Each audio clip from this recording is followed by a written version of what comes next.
International Affairs Editor Rahul Srivastava. Rahul, there is just so much going on. Continuously, we are breaking the story. Too many movements happening. We're bringing our viewers up to speed with every twist, every turn, every development. But the larger story, Rahul, can you please put this into perspective? What is your sense? Who will play peacemaker? Will the rebels agree to go back to the MVA? What is your sense of what's going on here? Chati, first remember that there is a marauding carnivores like the BJP out to prey on the vulnerabilities within the MVA, that is the Maharashtra Vikas Aghadi, and that's where lies the key. The BJP is relentless as far as its attempt to destabilize the government and get its own government after the last fiasco in which Devendra Fadnavis could not sustain the support he had from Ajit Pawar and others.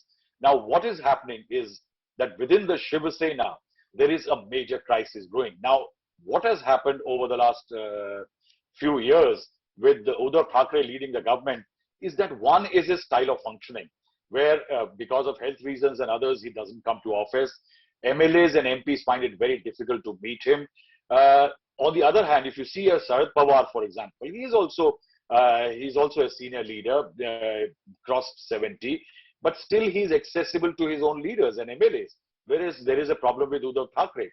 Second, there is a coterie which is controlling the Shiv Sena right now. It is said MLAs and MPs have been complaining that this coterie comprising of few staff in Uddhav Thackeray's office and couple of leaders in the Shiv Sena control the party. And they have access to Uddhav Thackeray while MLAs and MPs don't. Then there is a dynastic element. If you recall, more than little over 20 years ago. I just want to interrupt there. Isn't the larger problem as far as Eknath Shinde is concerned about him harboring the ambitions of becoming the chief minister and somewhere feeling sidelined more than anything else, and hence this rebellion takes place and then he sees this massive loss of the MLC polls? See, Cheti, one thing remember, that Eknath Shinde will find it very difficult to become chief minister. I think what the bigger problem is a dynastic role play. That's what the point I was coming to. A big problem within the Shiv Sena is dynasty. Now, that's what I was saying, that more than 20 years ago, when the transition had to happen from Balasaheb Thackeray chose Uddhav Thackeray over senior leaders like Narayan Rane and Raj Thackeray. And at that time, both of them had to go out of the party. This is exactly what is happening, is the predominance and prominence being provided to Aditya Thackeray. In that, what is happening, that senior leaders like Mr. Shinde are feeling that yet again they will be playing second fiddle to the leaders who are much junior. Also, there is a regional issue in this. Marathwada, Northern Maharashtra, Vidarbha, all the MLAs from these regions are feeling that they are being sidelined, while Shiv Sena has predominantly become a party of Mumbai Metropolitan. And that is why you find that Uddhav Thackeray has not visited. They have been complaining that Uddhav Thackeray has not visited any of these regions, barring relegating his role to the Mumbai region. And that is why there is a resentment. Again, if you see recently, I don't want to even speak whether they're efficient, not efficient. What the people in Maharashtra will be able to tell better when they go to vote. That is their call. Point here is this entire dynastic politics, when it is brewing in a party like Shiv Sena or the Congress party also, for that matter, just take that example. That is exactly where the Bharatiya Janata Party somewhere always seems to stand out, because there is no legacy, no dynastic politics right there. So just look at this optically as well, how this augurs well for the BJP for the moment, even if there is political opportunism that exists and trying to take over the government over there. Yes, see, Cheti, BJP is beset with its own problem, where several seats you will find MLAs and MPs wanting their sons and daughters and uncles and aunts and wives to contest. But yes, the party, the leadership does not transit from one generation to another. And that is where the crisis is. But the crisis also is that it's a disparate coalition. If you see, for example, what is happening in the Congress party, for example, you had a crucial election. You had Mr. H.K. Patil, who was the General Secretary in charge. He had come to Delhi. Now, Nana Patole, a senior leader of the Congress party, one of the young emerging Turks in the Congress party, was celebrating the birthday of his wife in Nagpur. Now, given in a scenario, you have 8 Congress MLAs who have cross-voted, apart from the 12 from the Shiv Sena. What sources are saying that eventually there is a block of 25 odd Shiv Sena MLAs out of the 54 existing who are unhappy with the style of functioning. What I was trying to tell you earlier is that, for example, in 2019, Aditya Thackeray became an MLA from Worli. His seat was vacated by one gentleman who has become a minister. Now, NCP's Sachin Ahij has become an MLC and is likely to become a minister. So what people are saying that just because Aditya Thackeray's seat was vacated by people and given a clearance, these people are being accommodated as ministers while their ambitions are being sidelined. So there is a whole lot of layered crisis that a Shiv Sena is and feeling. In your experience, when things like that happen in a political party or in a government, do these things last, or is a rebellion of this nature and the falling of a government inevitable? If you could cite it with some examples in the past as well.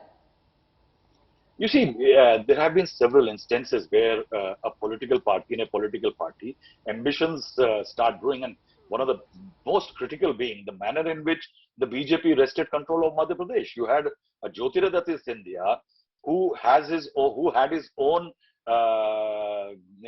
issues in terms of entitlement. He felt that he was being sidelined, not being given a Rajya Sabha seat while he had lost election. And in that scenario, he found that Kamal Nath and leaders like Digvijay Singh and others in Madhya Pradesh were closing in on him, reducing his political space.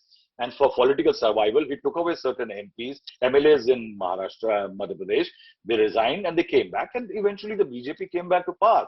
The problem in these parties like Shiv Sena and many others is eventually that the succession element that stifles the aspirations of their MLAs and MPs, and that is why people feel that it will be better off. And then one fact cannot be ignored, as I said earlier, is that BJP is constantly active.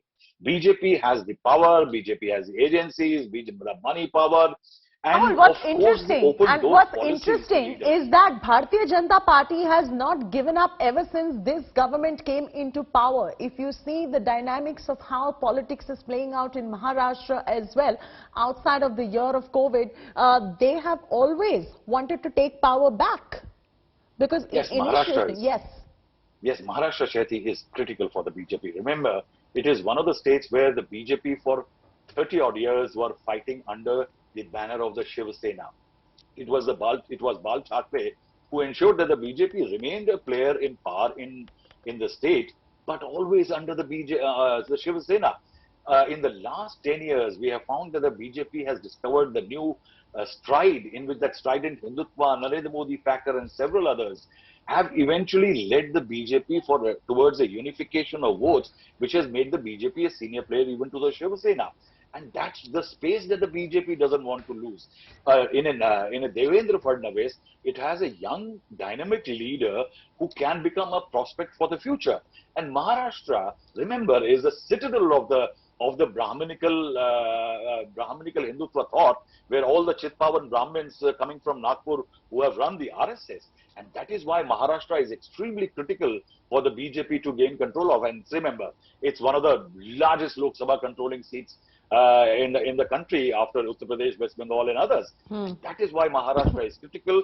The BJP does not want to let go of the critical and what is your sense? What is the sense? Devendra Fadnavis right now is on his way to Delhi. And this is great political opportunism as far as the Bharatiya Janata Party is concerned. With this rebellion, they are walking into the hands of the Bharatiya Janata Party, and you know, that's politics for you. They will take the opportunity, every possible opportunity.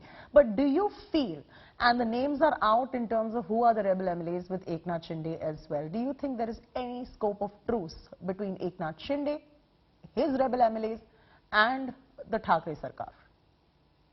See, Chaiti, now it will be a battle of nerves between a party which is in government in the state but is losing control because of several of its own internal dynamics and coalition compulsions versus the BJP which is ruling at the center and the prospect of being part of a larger entity. in that, remember, one very important factor is that in 2019, when the crisis emerged, Ajit Pawar led a rebellion, but he came back. It was Sharad Pawar.